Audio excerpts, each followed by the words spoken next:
Everyone, welcome back to my channel. প্রচণ্ড গরম পড়েছে, আর এই গরমে এক গ্লাস রিফ্রেশিং ড্রিঙ্কের চেয়ে ভালো কি হতে পারে। এজন্য আজ আমি আপনাদের জন্য একটি রিফ্রেশিং ড্রিঙ্কের রেসিপি নিয়ে এসেছি।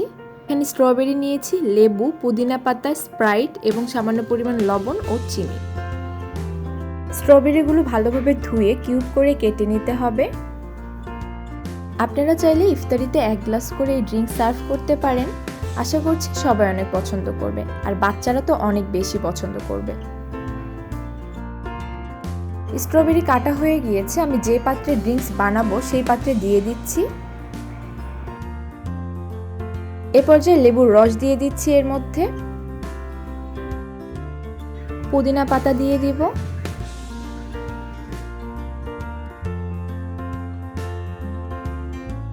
ওয়ান টিস্পুন চিনি দিয়ে দিচ্ছি আমি, আর দিয়ে দিব সামান্য পরিমাণ লবণ। আপনারা চাইলে চিনি স্কিপ করতে পারেন, যেহেতু আমি এখানে স্প্রাইট দিব, আর স্প্রাইটে যথেষ্ট পরিমাণ মিষ্টি থাকে। এ পর্যায়ে লেবু, পুদিনা পাতা, স্ট্রবেরি সবগুলো উপকরণ আমি সামান্য পরিমাণ থেতো করে নিব। খুব বেশি থেতো করা যাবে না।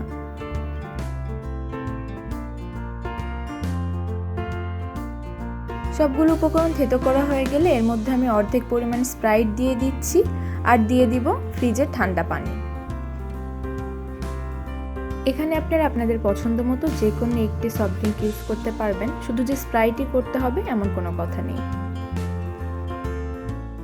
গার্নিশিংয়ের জন্য উপর থেকে কেটে রাখা লেবুগুলো আমি দিয়ে দিচ্ছি এর মধ্যে, আর দিয়ে দিব পুদিনা পাতা।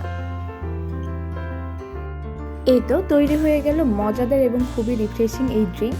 আপনারা এটি বাসায় অবশ্যই ট্রাই করবেন, আর আপনাদের কেমন লেগেছে আমাকে কমেন্টে জানাতে ভুলবেন না। আমার চ্যানেলটি ভালো লেগে থাকলে আমার চ্যানেলকে অবশ্যই সাবস্ক্রাইব করবেন। আল্লাহ হাফেজ।